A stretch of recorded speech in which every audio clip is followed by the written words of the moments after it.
भाई जो गुरु वचन पे डट गे, कट गे फंद 84 के, कट गे फंद 84 के, कट गे फंद।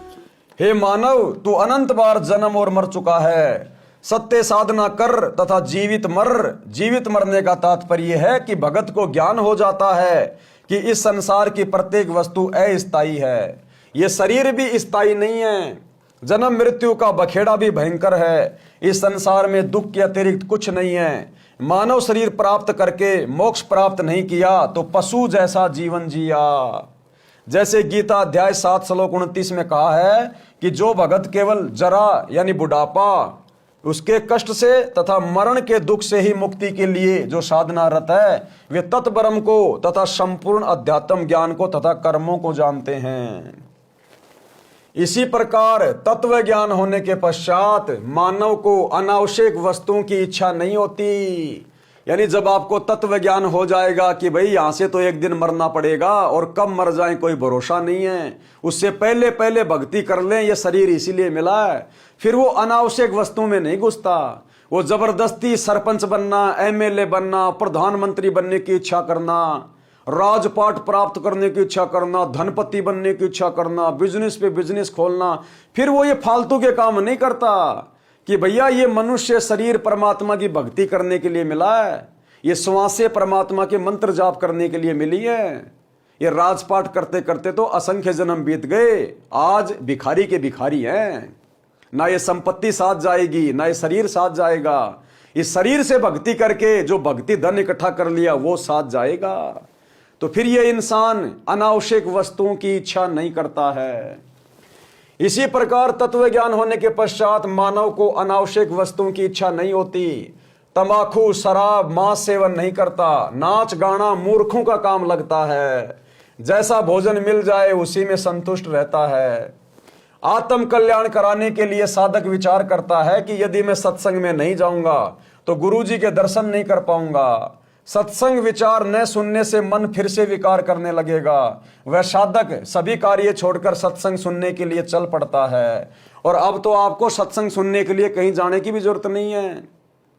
आप सभी के मोबाइलों में सत्संग है। सतगुरु के वीडियो में सत्संग सुनो, यूट्यूब पे सतगुरु रामपाल जी के, आपको दर्शन भी होंगे, दर्शन का भी लाभ मिलेगा। कबीरा दर्शन साधु का, मुख पे बसे सुहाग। और दर्शन उन्हीं को होते हैं जिनके पूर्ण भाग। और ये अनमोल तत्व ज्ञान भी सुनने को मिलेगा घर बैठे। और मौका मिले जब सतगुरु आश्रम में हो तो जाकर सतगुरु के प्रत्यक्ष दर्शन करो, उसका फिर अलग ही लाभ मिलेगा। तो पहले आप जी यूट्यूब पर अच्छे से गुरुदेव के सत्संग सुनकर ज्ञान से परिचित हो जाएं। वो भगत सारे कार्य छोड़कर सत्संग सुनने के लिए चल पड़ता है। वह विचार करता है कि हम प्रतिदिन सुनते हैं तथा देखते हैं कि छोटे छोटे बच्चों को छोड़कर पिता संसार से चला जाता है, मर जाता है।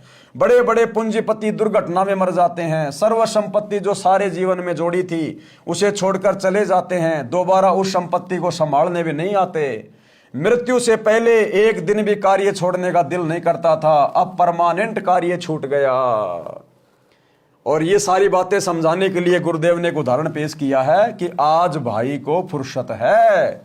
यानी जिन लोगों को भक्ति की फुर्सत नहीं, सत्संग सुनने की फुर्सत नहीं। कोई कहता भाई चल रहा है क्या सत्संग में, अरे भैया आज फुर्सत नहीं है। तो एक समय फिर उसके साथ में ऐसी घटना घट जाती है, उसके पास फुर्सत ही फुर्सत होती है, लेकिन वो सत्संग सुनने के योग्य नहीं रहता।